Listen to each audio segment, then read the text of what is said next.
CBS Sports HQ presented by FanDuel. It is Thanksgiving week, and we have Pete Prisco's brand new power rankings. You didn't have to change much at the top, the first three. You're pretty comfortable with that right now. Very. Detroit Lions, best team in football? Yes. And then the Buffalo Bills? Yes. And then you got the Kansas City Chiefs there. Correct. At number 3. Then we see some movement there beyond that. The Eagles up to 4, Vikings into the top 5. Here come the Ravens and the Packers. Big drop for the Steelers after that Thursday night loss in the snow to the Browns. They fall out of the top 5, almost all the way out of the top 10. And then it's the Broncos jumping into the top 10. So let's get into it with Pete Prisco, and Kyle Long is here. I'm Chris Hassel. Great to have you joining us here today. Let's start with the Eagles, Pete. I feel like you're losing this running back battle. You know, all these years you say the running back position is dead. They grow on trees. You draft one, you run them into the ground, you discard them. Saquon Barkley, is he not the MVP at this point? No, he's not. Come on. I think it's either Josh Allen or Lamar Jackson, but you could make a case for Saquon Barkley. Look, the bottom line is he's been sensational. The offensive line has been fantastic. And you always say, I go to the offensive line. It's not just because he's here either, but their offensive line has been playing with brute force. I mean, they move people off the ball. And they push the pile. And when that's exactly what they do. When they get Mailata back, when he's back now at left tackle, it's an entirely different offensive line. They're physical, they're enormous. I mean, you talk about Becton playing right guard, it's a big line. They move people. Barkley's been great, don't get me wrong. And he's in the conversation for MVP, but the offensive line is what keys everything. Better without Jason Kelce. Different. Okay. Kelsey's better than the center than Juergens now, but they do a lot of the same stuff. Juergens has been really good, but to your point, Pete, this guy Saquon Barkley is spectacular. He's marvelous. I'm all in on Saquon mania. We should all be rooting for this guy to have a record-setting year. But at the end of the day, that offensive line is a group of Pro Bowlers. We talk about Kansas City having what I think is the best inside 3. Philadelphia is making its case now with Landon and Mekhi Becton playing at the level that they are, rolling guys off the line of scrimmage. The home runs are as a result of Landon and Mekhi getting to the second level, though. That's where these plays happen. In conjunction with Saquon Barkley, unstoppable running attack. Here's the other part of it. It's a great offense for him because you have to account for the quarterback running. And when you have to account for the quarterback running, that opens up running lanes for them. So it's a perfect storm for him. He's been fantastic. It's great to see. And you have to respect those guys on the outside, too. It's a perfect storm. Right now, I wouldn't say he's the MVP. They are one of 3 teams in the NFC with 2 or fewer losses. Eagles, Lions, obviously at 10-1, number 1 in Pete's power rankings. Let's go down to the Vikings now, who are number 5. They're kind of the forgotten about team, but man, you talk about back-to-back road games, Pete, when we make our picks. They won 3 straight road games. And they weren't good or impressive in any of them, but they found a way. And you can't take that away from them. Anytime you go out on the road in consecutive weeks and win, it's tough. But you go out on the road in 3 straight weeks, and one of them is a tough division game, and find a way to win that game. Now, they almost blew it, but they did find a way to win the game. That's impressive. Do we think they're flawed? Of course we do.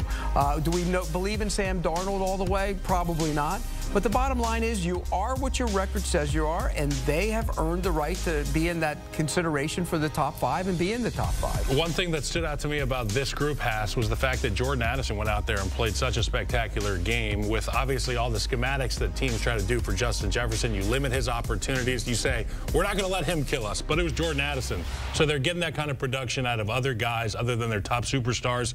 TJ Hawkinson's been awesome as well, but it's that defense that concerns me. I think some of these NFC groups that love running the ball, they can roll these guys out of the ring. Although their numbers are very good against the run, which is surprising because they're not a big defense, and you would think when they get to certain games, teams will try and play power. Go ahead, football. line up all your little linebackers at the line of scrimmage and tell Landon Dickerson just root them out of there, big dog. Well, the Vikings now, after those 3 straight road games, have 3 straight home games beginning this week against the Cardinals. Let's go to a team brand new to the top 10. First time this season we've seen the Denver Broncos in Pete's top 10. They're at number 10 for number 10 Bo Nix, who delivered another double-digit victory this week, Pete. Why are you calling this Sean Payton's best coaching job ever? Because look, we know what he can do offensively. As a coordinator, as a coach, he's been one of the best in the league, if not the best in the league, calling plays. But I think taking a rookie quarterback, who most people said was a reach, let's be real, this was a reach when they picked him at number 12, and taking him and making him the player he's become. Is he dynamic in throwing the ball down the field? No. Does he fit exactly with what they want to do? Absolutely. I called him Baby Breeze before when the draft was coming around and they picked him. I think that's what he sees in him. But more than that, they're running the ball. Their defense is outstanding. And, you know, when you look at their group, they blitz as much as anybody. They get after the quarterback. They have more sacks than anybody in the league this year, and they can cover on the back end. I think it's a great coaching job. They have a really favorable schedule down the stretch. If this team isn't in the playoffs, it will be a complete stunner to me. And they've got some breathing room now, a game-and-a-half lead on, really, the Dolphins, the only team you might be worried about there because they've won 3 straight, Kyle. Well, this Broncos team, they're a lot of fun. Defensively, they have a real identity. They run the football. And like Pete was talking about with Sean Payton, Sean has found a way to take his personality and infuse it into Bo Nix. And what we saw at the beginning of the year was a guy that was not making mistakes. He wasn't entirely an explosive guy at quarterback.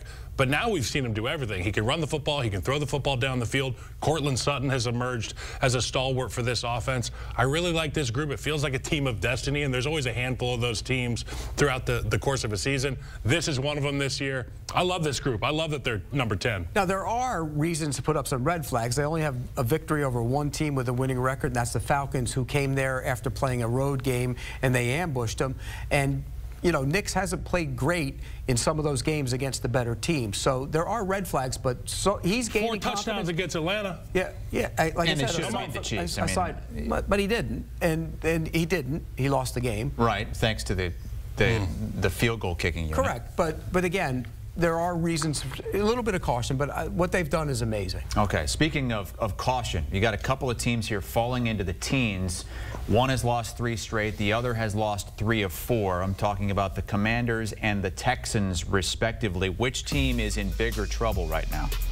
Well, the Commanders are in bigger trouble because nobody's going to go get the Texans in their own division. I mean, in terms of winning and getting into the playoffs, I think the Texans are going to get in. They haven't played well. You're not wrong.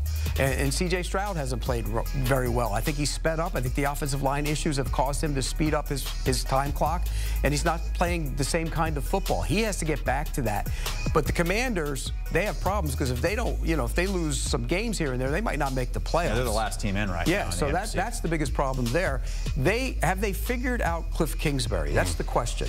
You know, Cliff Kingsbury notoriously over the course of his career has been a guy whose teams start fast and fade.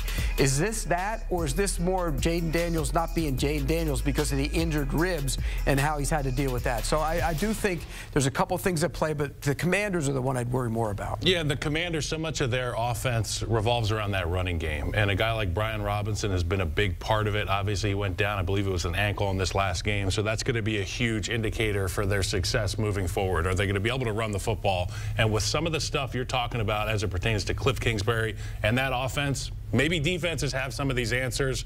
What's one thing you can't stop even when you know it's coming? If you do it right, that's the running game. With Brian Robinson, they get that done. I have some concerns there. Look, go back 2, 3, 4 weeks. It'd be hard to explain how the Dolphins could be this close to these two teams, but here they are. Commanders 13, Texans 14, Dolphins 15, Pete, because they have taken care of business and won 3 straight. And I'm going to give Tua a lot of credit. Look, I've been on the, hesitant to say he's this or he's the great star that everybody portrays him. He's been phenomenal since he's come back. I mean, totally playing as good football as he's played in his career. And that's saying something. I am so impressed by what he's done. So give him a lot of credit. I'm glad he's playing football and not sitting on the sidelines. It's always good to see quarterbacks on the field, but he has been outstanding. Having said that, this is a big week for Tua and the Miami Dolphins. The perception is that you're soft, that your team is soft.